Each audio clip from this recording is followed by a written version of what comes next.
Bago tayo magpatuloy ay hinihiling ko muna sa'yo na ilike ang video na ito bilang pagsuporta, at kung gusto mo naman na magbigay ng mas matinding suporta sa ating channel ay i-click mo lang ang super thanks dyan sa ibaba. Maraming salamat mga Emperor! May isang hangal ang nagsalita sa loob ng Gate of the Heaven at sinasabi nito na ang Upper Realm ay may malaking problema kaya hindi sila ngayon makakababa ng pansamantala. At tinawag nito ang Thousand-Eyed Demon at sinabi na ipapasa na lang nila dito ang kanilang kapangyarihan para mapatay ang Hongmeng Supreme.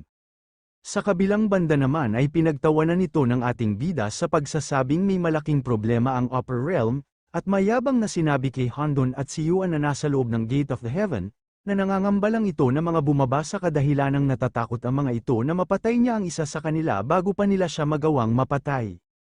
Labis naman na nagalit ang hangal na nagsasalita sa Gate of the Heaven nang marinig niya ito, at pasigaw na sinabi kay Tanyun na napakayabang nito at hindi talaga ito nararapat sa pangalang Supreme Being, dagdag pa nito na hanggat mapatay nila ang ating bida ay hindi na mahalaga kung ano ang magiging proseso nun.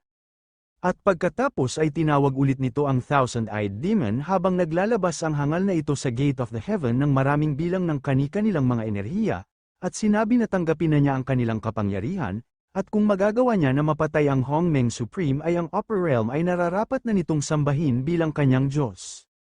Agad-agad naman na tinanggap ng Thousand-Eyed Demon ang bahagi ng kapangyarihan ng mga hangal, dahilan ng pagsabog ng malakas na enerhiya sa buong katawan nito.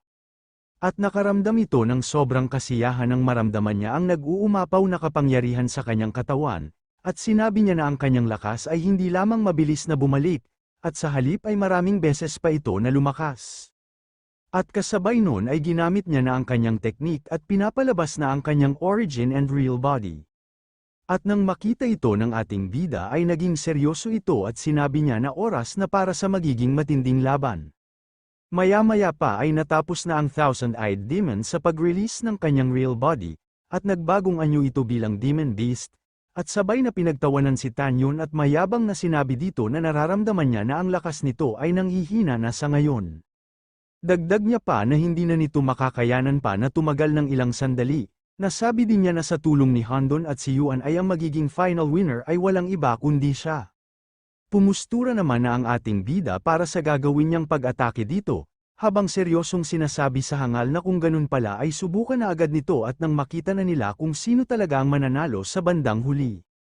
At ilang saglit lang ay pinakawalan niya na nga ito na tinatawag niyang Thousand Annihilation Formation, na nagmistulang malakas na laser beam. Sa kabilang banda naman ay sinabayan na din ito ng Thousand-Eyed Demon kung saan naglabas din ito ng mistulang laser beam gamit ang kanyang bunganga, at tinatawag niya itong The Devil's Prison of Guan Tianbo. Mabilis na ngang nagsalpukan ng mga ito na bumuo ng malaking bilog na formation na tila naglalaban na yin and yang. Maya-maya pa ay nagkaroon na ito ng resulta kung saan ay hindi na ito kinaya ng ating bida, dahilan ng pagtalsik nito habang sumusuka na ng maraming dugo. Bagamat nakatamo siya ng pinsala dito ay mabilis naman na nakabangon si Tanyun, at napapamura siya sa kadahilanang wala na siyang sapat na kapangyarihan sa kasalukuyan, kaya naman ang paraan na lang na pagpipilian niya para patuloy na makalaban dito ay ang pagsunog ng soul. Samantala, nagyayabang naman na ang Thousand-Eyed Demon sa ating bida, at sinabi niya na kapag nawala na ang lakas nito ay oras na ng pagkamatay niya, at kapag nakapatay siya ng isang Supreme Being ay makikilala siya sa buong mundo na kaisa-isang demon na nagawang makapatay ng Supreme Being sa buong kasaysayan. Kaya naman agad-agad na lumapit ito kay Tanyun na wala ng kalaban-laban sa ngayon, subalit may humarang dito na isang spirit na alagad ng ating bida. At sinabi sa Thousand-Eyed Demon na hanggat nandito pa din sila ay hindi nito magagawang masaktan ang kanilang Lord. At kasabay nun ay ang pagdating ng dalawang Dragon Lord at mga general ng Hongmeng Army kasama ang mga tauhan nito, habang sinasabi sa kanilang Lord na hindi ito lumalaban ng mag-isa, at bagaman na tinutulungan ni Handon at si Yuan ang Thousand-Eyed Demon, ay nandito pa din sila para sa kanya. At sabay-sabay na sinigaw ng kanilang mga tauhan sa kanilang Lord na hayaan ito sila na samahan siya hanggang sa huli, at kasabay noon ay ang pag-activate na ng mga ito ng kani-kanilang mga teknik. Subalit pasigaw naman itong hindi sinang-ayunan ng ating bida, at sinabi sa mga ito na mga pumanaw na sila, kaya kung susunugin ulit ng mga ito ang kani-kanilang mga soul ay sigurado na ang paglalaho nila sa mundong ito. Bagamat alam na nila na mangyayari yun ay masaya pa din ang mga ito na lumingon kay Tanyon, at nakangiting sinabi na wala silang kahit ano na pagsisisihan, at pagkatapos ay sabay-sabay ang mga ito na sumugod ng mabilis sa Thousand-Eyed Demon, habang sabay-sabay na sinisigaw ang salitang patayin ito. Nagagalak naman na sumusugod ang general ng Brave Warrior Battalion, habang sinasabi sa Thousand-Eyed Demon na siya na ang unang aatake sa kanya. Mabilis naman ito na nakalapit dito at sa hindi inaasahan ay sa halip na atakihin niya ito gamit ang kanyang hawak-hawak na sandata ay pinasabog nito ang kanyang sarili, na matagumpay niya naman na napatama sa katawan ng hangal. Kaya naman napapamura na lang ang Thousand-Eyed Demon sa ginawa ng general ng Brave Battalion at sinasabi na kung nababaliw na ba ito dahil hindi lang nito sinunog ang soul nito, bagkus ay pinasabog pa ang kanyang sarili para lang magawa nito na mapinsala siya. Sarkastiko namang naiinis ang general ng Spear Battalion sa unang pag-atake nito, at masayang sinabi na hindi lang ito ang may kakayahan na magawang magpasikat. At sabay na gumamit ng isang teknik na tinatawag niyang Sharp Spear Camp. The spear cracks the sky, na bumuo ng malaking formation na nagmistulan silang lahat na isang malaking sibat. At sabay-sabay na nga itong sumugod sa Thousand-Eyed Demon, na matagumpay din naman nilang napatama dito, na dahilan ng matinding pagdudugo ng ilang bahagi ng katawan ng hangal na ito. Hindi pa naman nila tuluyang nagawang mapatay ang Thousand-Eyed Demon, subalit makikita ang natamo nitong matinding pinsala kung saan nagkaroon ito ng dalawang malaking butas sa kanyang katawan, kaya naman napapasabi na lang ang hangal na ito na nababaliw na talaga ang lahat ng ito.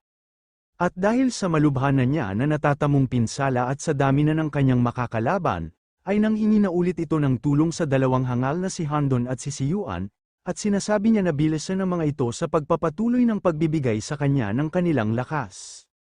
Hindi naman tumanggi ang mga hangal na ito, at agad na naglabas sa Gate of the Heaven ng ilang bahagi ng kani-kanilang mga kapangyarihan. At nang makita ito ng general ng army ng Ruji Battalion ay agad niyang sinabihan ang kanyang mga tauhan na sumunod sa kanya at pigilan ang Gate of the Heaven. Kaya naman sabay-sabay na mabilis na nagtungo ang mga ito sa Gate of the Heaven, at nang makalapit na nga ito ay sabay-sabay nilang pinasabog ang kani-kanilang mga kaluluwa sa mismong gate nito. Na nagdulot ng pagkakaroon ng mga crack ng Gate of the Heaven at ng pansamantalang pagsara nito. Kaya naman labis na nagalit ang mga hangal na nasa loob, at sinasabi na ang lakas ng loob ng mga langgam lang na kagaya nila na pigilan sila. At pagkatapos ay inutusan niya ang Thousand-Eyed Demon na pigilan muna ang mga pag-atake ng mga ito hanggang sa mabuksan niya na ulit ang Gate of the Heaven. Hindi naman ito pinayagan ng mga alagad ng ating bida, kaya naman sabay-sabay na ang mga ito na mabilis na patungo sa Gate of the Heaven. Hindi naman nagawang pigilan ng Thousand-Eyed Demon ang mga ito kaya naman nang makalapit na nga ang mga ito ay agad-agad nila na sabay-sabay na pinasabog ang kani-kanilang mga sarili, na matagumpay naman nilang napatama dito na nagsanhi ng matinding pinsala nito. Kaya naman napapamura na lang ang mga hangal na nasa loob nito, at sinabi niya na ang Gate of the Heaven ay masyado nang nakatamo ng matinding pinsala, kaya naman nagpasya na lang ang mga ito na umatras na, at bago pa makaalis ang mga hangal na ito ay sinabihan nito ang Thousand-Eyed Demon na kapag napatay nito ang Hongming Supreme ay ang kanilang pangako ay tutupadin pa din nila. At pagkatapos ay mabilis na nga itong naglaho at naiwan na lang ang bakas ng enerhiya ng Gate of the Heaven. Sa kabilang banda ay minumura naman na ng Thousand-Eyed Demon si Handon at si Siyuan sa pag-iwan ng mga ito sa kanya, at sa isip-isip niya na kung magpapatuloy pa siya na makipaglaban sa mga ito ay mauuna siya na mamamatay bago niya pa mapatay ang Hongming Supreme, kaya naman kailangan na niya na mag-isip ng paraan para makatakas sa lugar na ito. Samantala, tinawag ng ating bida ang Brave Warrior Marquis, Divine Spear Marquis, Life Breaker Marquis, Blood Drinker Marquis, Dragon Warrior Marquis, at emosyonal na sinabi niya sa mga ito na pinakadakilang karangalan niya ang makasama ang mga ito na lumaban sa Battle of the Heavens. Lumapit naman sa kanya si Wu Shuanghao at nakangiting sinabi nito na hindi pa ito ang oras para magdalamhati dahil ang kalaban ay hindi pa tuluyang namamatay at ang labanan ay hindi pa natatapos. Ngunit hinawakan ng ating bida ang kamay nito, at sinabi na tumigil na ang mga ito para kusa ng tumigil ang tuluyang pagsunog ng mga kaluluwa nila, dahil sa ngayon ay makakaya niya pa sila na mailigtas. Subalit sa hindi inaasahan ay hinawi ni Wu Shuanghao ang kamay nito at sabay na umalis habang nanghihingi ng tawad sa kanilang Lord, at sinabi na ito ang una at huling pagkakataon na susuwayin niya ang utos nito. Labis naman na nagulat ang ating bida sa mga sinabi nito kaya naman tinangka niya pa sana na pigilan ito. Ngunit tumigil na din siya nang makita niya na talagang determinado na ito. At habang paalis na nga si Wu Shuanghao ay nagmakaawa ito sa kanyang lord na isil na ang Thousand-Eyed Demon. Dumating naman ang Golden Dragon Lord at Magic Dragon Lord sa likod ni Tan Yun, at sinabi din ng mga ito sa kanya na magmadali na naisil ang Thousand-Eyed Demon. At pagkatapos ay nilagay nila ang kani-kanilang mga kamay sa likod ng ating bida para tulungan ito sa gagawing pagsil sa Thousand-Eyed Demon, habang sinasabi nila sa kanilang lord na ito na ang huli nilang mga lakas. Wala naman ang nagawa si Tan Yun kundi sundin na lang ang mga gusto nito, kaya naman sinimulan na niya ang teknik na gagamitin sa pagsil sa hangal na Thousand-Eyed Demon, habang tinutulungan siya ng kanyang dalawang alagad na Dragon Lord. At maya-maya pa ay pinakawalan niya na nga ito na tinatawag niyang Seal Skylock Ground, kung saan lumabas ang isang malaking kulungan na nababalutan ng mga kadena na mabilis kumulong sa Thousand-Eyed Demon. At nang mapagtanto na ng hangal ang ginawang pagsil sa kanya, ay nagmakaawa na ito sa ating bida at sinasabi na hindi niya na ito tatangkaing patayin basta pakawalan lang siya nito. Hindi naman na ito binigyang pansin ng ating bida, bagkus ay nilabas niya na ang kanyang espada na huling kailangan para tuluyang mapatay na ito. At ilang saglit lang ay ibinato niya na nga ito patungo sa Thousand-Eyed Demon, na kung saan nagdulot ito ng napakalaking pagsabog ng tumama na ito. Maya-maya lang ay natapos na ang nangyaring malakas na pagsabog at makikita na ang pabagsak na nahangal, at habang pabagsak na ay pinipilit pa nito na magsalita na ayaw niya pang mamatay. Subalit sa oras ng pagbagsak niya ay ang oras na din ng kanyang pagkamatay. At kasabay nun ay ang unti-unti na din na paglalaho ng kaluluwa ni Wu Shuanghao, at habang naglalaho na ito ay nakangiti nitong sinabi sa kanyang lord na ang maging alagad nito ay ang pinakamasayang nangyari sa kanyang buong buhay. Gusto pa sana ito mahawakan ng ating bida sa huling pagkakataon, subalit huli na siya dahil tuluyan ang naglaho ito. Kaya naman lumabas na ang mga emosyon nito sa pagtulo ng luha ng kanyang mga mata, at sinabi niya na huwag ito mag-alala dahil hindi niya hahayaan na ang pagkamatay nito ay mawalan lang ng kabuluhan. Nagsaad naman ng Magic Dragon Lord kay Tan Yun na huwag nito hayaan na mawasak ang kanyang puso dahil lang sa kanila. Dagdag pa ng Golden Dragon Lord na dahil nagawa na nila na lumaban ulit sa kanyang tabi, ay si Wu Shuanghao at siya ay lubos ng nasasayahan, at ngayon ang kanilang lakas ay malapit nang mawala ay oras na din nila para umalis. Labis naman na nagulat ang ating bida dahil hindi niya inaasahan na pati pala ang dalawang ito ay maglalaho din ng mga kaluluwa. Kaya naman agad niya ito na nilapitan subalit nang tangkain niyang mahawakan ng mga ito ay hindi niya na ito magawang mahawakan pa, hanggang sa tuluyan na nga siyang tumagos sa mga katawan nito, na mas lalo niya na ikinagulat. Kaya naman labis niya ito na ikinalugmok, at naluluha niyang sinasabi na ang mga kaluluwa nito ay malapit ng magsiwala. Nagsaad naman ang Golden Dragon Lord na hindi niya na ito magagawang masamahan pa sa paglaban sa Battle of the Heaven, kaya nang hihingi siya ng tawad sa kanyang maagang pag-alis. Nasabi naman ng Magic Dragon Lord na hindi nito kailangan na sisihin ang kanyang sarili, at kung totoong may afterlife ay ang kanyang eldest brother at siya ay gusto pa din na maging tapat na alagad nito. Hindi naman ito tinanggap ng ating bida at nagsimula na ito na pumustura, habang sinasabi niya sa dalawang ito na hindi niya hahayaan na mamatay ang mga ito, dagdag niya pa na si Wu Shuang at iba pa ay tuluyan ng mga namatay, at ang malala pa ay nasunog ang mga kaluluwa nila kaya wala na siyang paraan para maligtas niya ang mga ito. Subalit silang dalawa ay maghihintay pa lang na gumuho ang kanilang mga kaluluwa, at mayroon pa silang natitirang pag-asa. Kaya kahit gawin niya pa ang lahat-lahat ay hindi niya hahayaan na tuluyang maglaho ang mga kaluluwa nito. At pagkatapos niya sabihin yun ay pinakawalan niya na nga ang kanyang teknik patungo kay Golden Dragon Lord at Magic Dragon Lord, at tinatawag niya ito na Reincarnated Wheel. At matapos ay matagumpay niya naman ito na nagawa kung saan binalutan ng malakas na barrier ang mga kaluluwa nito. Samantala, sa lugar kung saan nakahandusay ang bangkay ng Thousand-Eyed Demon, ay may hindi pa kilalang tao ang nakatayo sa tabi nito na unti-unting inaabsorb ang mga dugo nito. At ito pala ay ang hangal na si Wang Futong na hindi pala talaga tuluyang napatay ng ating bida, at nagagalak ito na nagpapasalamat sa bangkay ng Thousand-Eyed Demon sa kadahilanang dahil dito ay nagawa niyang maligtas ang bakas ng kanyang kaluluwa at nagawang makaligtas, dagdag niya pa na sino ang mag-aakala na mamatay lang ito sa kamay ng ating bida. Nasabi din niya habang patuloy pa din na inaabsorb ang natitirang mga dugo nito, na ngayon ay malapit nang mawala ang kapangyarihan ni Tanyon, ay magagawa niya ng mapatay ito para sa kanyang paghihiganti. Dahil pagkatapos niya na makuha ang laman at dugo ng Thousand-Eyed Demon ay magagawa na niya na muling maayos ang kanyang demon body, at mayabang pang sinabi sa bangkay ng Thousand-Eyed Demon na ang paglaban nito ay walang kakwenta-kwenta, dahil siya talaga ang totoong nanalo sa bandang huli. Mabilis na lumipas ang mga oras at sa lugar ng Square of the Gods Palace, ay nasa loob nito ang ating bida at nasa isa niyang kamay ang mga kaluluwa ng Golden Dragon Lord at Magic Dragon Lord.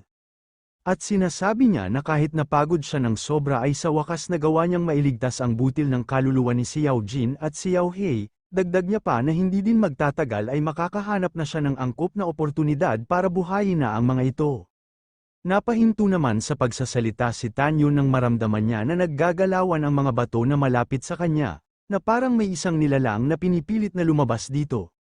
At ito pala ay ang Demon Ape na nagtago dahil sa nangyaring mga digmaan, at pagkalabas nito ay ang tanong nito agad sa ating bida na kung tapos na ba ang labanan, dagdag niya pa na sobra talaga siyang natakot. Pinuri naman ito ni Tanyon sa pagiging matalino nito dahil hindi man lang ito naapektuhan ng mga nangyaring malalakas na atake, nasabi din niya na dahil apprentice naman ito ng Golden Dragon Lord at Magic Dragon Lord, ay bakit hindi na lang ito sumama sa kanya simula ngayon, at tinanong niya ito kung pumapayag ba ito. Masaya naman itong sinang-ayunan ng Demon Ape at sabay na lumuhod ito sa ating bida, habang sinasabi niya na si Tanyon ang master ng kanyang dalawang master. Kaya simula ngayon ay master niya na din ito, dagdag niya pa na ang little monkey na kagaya niya ay pumapayag na sumama at sumunod sa kanya. Nagalak naman dito ang ating bida at kasabay noon ay kinumpas niya ang kanyang isang daliri, habang sinasabi niya dito na ibabalik niya na ito sa totoo nitong laki.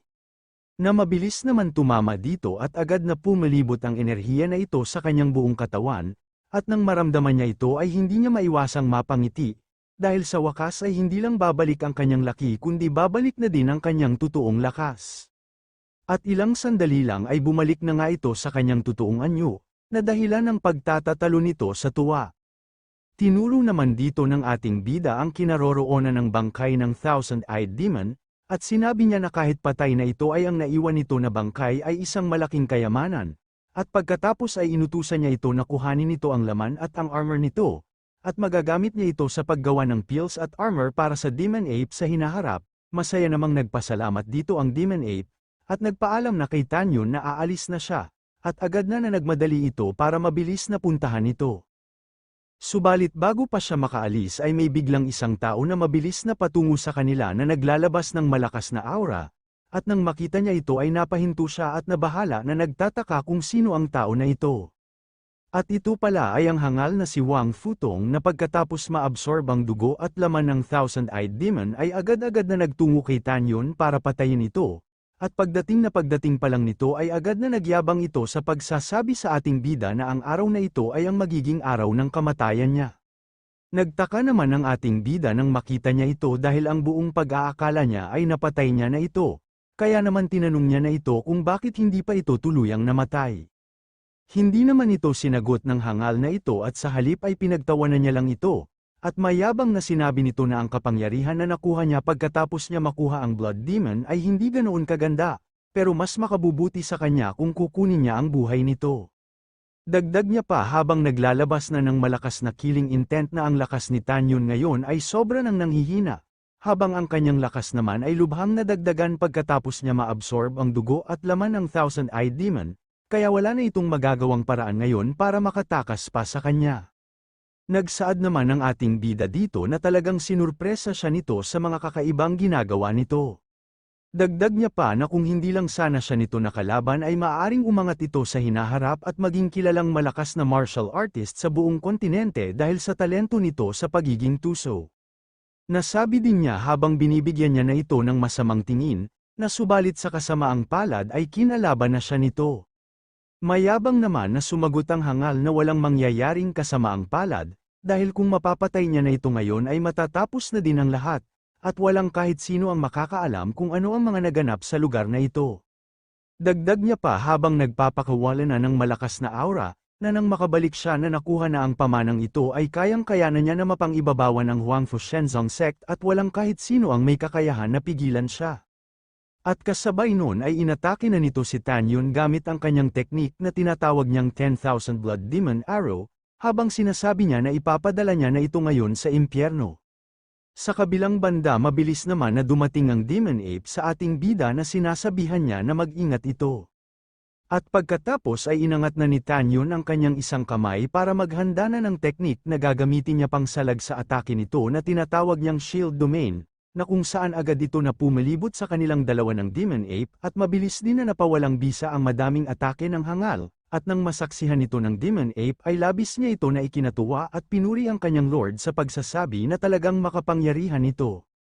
Subalit paglingon niya ay nakita niya na biglang napaubo ang ating bida ng may kasamang dugo, kaya naman nabahala ito at agad niya na tinanong si Tan Yun kung ano ang nangyayari dito. Sinabihan naman ito ng ating bida na huwag na mag-alala dahil makakaya niya pa naman, ngunit sa isip-isip niya na ang kapangyarihan na nasa kanyang katawan ay halos nanghihina na. Kaya naman napapatanong na lang siya sa kanyang sarili na dito na ba sa lugar na ito ngayon siya na mamamatay. Samantala, pinagtatawa na naman ito ni Wang Futong nang makita niya na nanghihina na ito, at sarkastiko niyang sinabi na gusto niyang makita kung hanggang kailan ni Tan Yun ito na matatagalan pagkatapos nito maubusan ng lakas sa mga nangyaring labanan. At kasabay nun ay umatake na ulit ito sa pangalawang pagkakataon gamit ulit ang kanyang teknik na 10,000 Blood Demon Arrow. Kung saan sinangga ulit ito ng shield domain ng ating bida, ngunit makikita na halos hindi na nito kinakaya ang atake ni Wang Futong dahil sa pagkakaroon na nito ng mga malalaking lamat. Kaya naman nagsaad na ang Demon Ape kay Tan Yun na hindi na nito kailangan pa na patatagin pa ang shield domain nito, at sinabi niya na umalis na lang ito at pipigilan niya ang demonyong ito ng pansamantala. Subalit pagkatapos niya sabihin yun ay kasabay nun ay ang tuluyang pagkasira ng shield domain ng ating bida, kaya naman nang makita ito ng Demon Ape ay nakaramdam na ito ng matinding pagkabahala. At maya-maya pa ay mabilis nang pasugod sa kanila ang hangal na si Wang Futong, habang pinagtatawanan niya si Tan Yun ng malakas at sinasabi niya na ipapadala niya na ito kay kamatayan.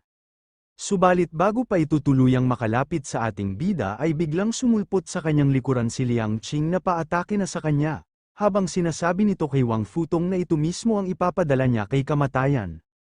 At nang makita ito ng hangal ay malaking tanong sa kanyang isipan kung bakit nakarating ito sa lugar na ito.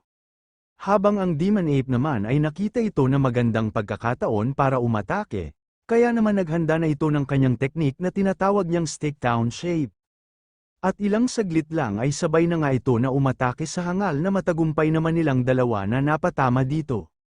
Nalabis ikinatuwa ng mga ito sa pag-aakalang napuruhan talaga nila si Wang Futong, subalit kasabay nun ay maririnig nila ang malakas na pagtawa ng hangal at sinasabi niya sa mga ito na gusto ba nila siya na patayin sa pamamagitan lang ng mga mababa nitong cultivation base.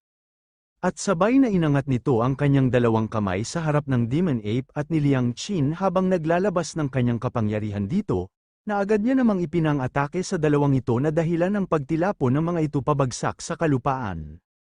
Lumagapak na nga ang mga ito sa mismong tabi pa ng ating bida, na nagsanhi ng pagsuka ng mga ito ng dugo kaya naman napapasabi na lang ang Demon Ape na sobrang lakas nito. Nagagalak naman ang hangal na ito sa pagsasama-sama ng mga tatlong ito sa lugar na ito, at sinabi niya na kukunin niya itong pagkakataon para pagsabay-sabayin ang pagpatay sa mga ito. Subalit nagulat siya nang maramdaman niyang nanginginig ang kanyang buong katawan, kaya naman minumura niya na ang Demon Ape at si Liang Qin sa kanyang kaloob-looban, at sinasabi niya na dahil sa mga ito ay nabalisa ang balanse ng lahat ng dugo sa kanyang katawan, kaya naman hindi niya na ngayon may galaw man lang kahit ang kanyang isang daliri. Dagdag niya pa na aabutin pa siya ng ilang mga oras para ma-refine ang lahat ng dugo at enerhiya ng Thousand-Eyed Demon, upang may ayos ang balanse ng kanyang mga dugo, kaya naman napasabi na lang siya na mukhang pansamantalang maantala ang pagpatay niya sa mga ito. Sa kabilang banda, ay napansin naman agad ng ating bida ang panginginig ng katawan ni Wang Futong, kaya naman naisip niya na mukhang may nangyayaring mali dito. Nagpanggap naman ang hangal na si Wang Futong upang hindi mahalata ng mga ito ang nangyayaring mali sa kanya, sa pamamagitan ng pagyayabang na pagsasabi kay Liang Qin na hindi na siya yung tao na tulad ng dati kaya hindi ng mga ito magagawang mapatay siya, Dagdag niya pa na pero siya ang tao na hindi nakakalimot sa kanyang nakaraan. Kaya sa mga ginagawa nito ngayon ay hahayaan niya pa din ito na mabuhay at hindi sisisihin sa pag-atake sa kanya. Sinabi din niya na ngunit isa itong walang kwentang babae, pero ang katawan nito ay hindi na din masama kaya namimiss niya ang lasa nito.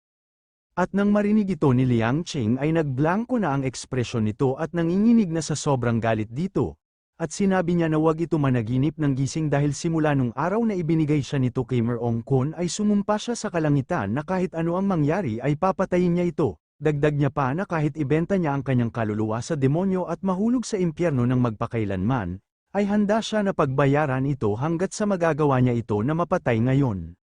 Labis naman na nagalit ang hangal na ito sa mga matinding sinabi ni Liang Qin, at sa isip-isip niya na ang babaeng ito ay mukhang hindi na makikinig pa sa kanya. Samantala, seryoso namang tinanong ng ating bida si Liang Qin kung handa ba talaga ito na gawin ang lahat para lang mapatay si Wang Futong, kahit pa ang magiging kapalit nito ay ang kanyang sariling buhay. Agad naman itong sinang-ayunan ni Liang Qin, at sinabi niya kay Tan Yun na alam niya na hindi lang ito basta-bastang ordinaryong tao, kaya kung magagawa siya na tulungan ito na mapatay si Wang Futong ay handa niyang gawin ang lahat ng mga gusto nito. Nagmungkahi naman ang ating bida na nawala na ang kanyang lakas ngayon kaya hindi na niya magagawang lumaban pa. Ngunit sa sandaling ito ay inaabsorb pa din ni Wang Futong ang kapangyarihan ng dugo at laman ng Thousand-Eyed Demon, kaya ang katawan nito ay pansamantala niya na hindi may galaw, at ang enerhiya din nito sa kanyang katawan ay hindi matatag, kaya naman ito ang tamang pagkakataon upang mapatay na ito.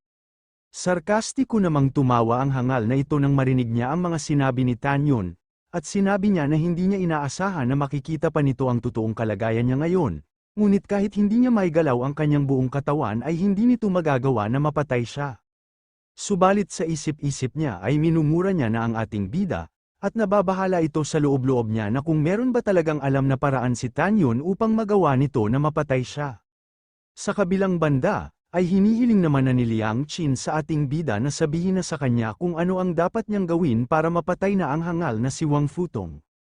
Pumayag naman na dito ang ating bida at may kinuha ito na isang artifact sa kanyang likuran, at sinabi niya dito na meron siyang yin and yang ruler, at hanggat may pasok ni Liang Qin ito sa katawan ni Wang Futong ay masisira na ang balanse na nasa katawan nito. At pagkatapos ay wala na itong dapat pang gawin dahil sa oras na mailagay na nito ang ruler ay iyon na ang magiging kamatayan ng hangal na ito. At bago niya pa ito na ibigay ay muli niya na ipinaalala dito na may kapalit ito na kailangan nito na pagbayaran pagkatapos nito gamitin ang artifact na ito. Pasigaw naman ito na sinagot ni Liang Qin na kagaya ng sinabi niya na hanggat mapapatay niya si Wang Futong ay hindi siya natatakot sa magiging kabayaran nito. Kaya naman sinabihan niya na si Tan Yun na sabihin na agad sa kanya ng diretsuhan kung ano talaga ang magiging kapalit nito. Pinaliwanag naman na ito ng ating bida na ang yin and yang ruler ay wala naman talagang espesyal dito, ngunit may daladala ito na powerful force na kayang baliktarin ang yin and yang, kaya kung gagamitin ito ng walang pahintulot ay ang katawan o ang kaluluwa ng gagamit nito ay mawawasak at hindi na kailanman na makaka-recover pa. At pagkatapos ay iniabot na ito ni Tan Yun dito, habang sinabihan niya pa ito na pag-isipan muna ito ng mabuti. Subalit kinuha na agad ito ni Liang Qin nang walang kahit anong pag-aalinlangan, at seryoso niyang sinabi na hindi niya na ito kailangan na pag-isipan pa. At kasabay nun ay naglakad na ito patungo kay Wang Futong, habang sinasabi niya na ang motibasyon niya lang naman ngayon upang mabuhay pa ay ang mapatay ito, kaya kapag namatay na ito ay wala na siyang kinakatakutan na kahit ano pa ang mangyari sa kanyang buhay. At kahit mawasak ang kanyang kaluluwa at hindi na kailanman makarecover pa ay wala siyang kahit anong pagsisisihan dito. Napabuntong hininga na lang naman ang ating bida sa kanyang mga narinig, at sinasabi niya na isang tao na naman ang sobrang nasaktan sa labis na pagmamahal. Dito na muna matatapos ang ating episode, at kung gusto mong subaybayan ang ating kwento ay mag-subscribe ka na at pindutin ang notification bell, para updated ka sa pag-upload natin everyday. Maraming salamat mga Emperor!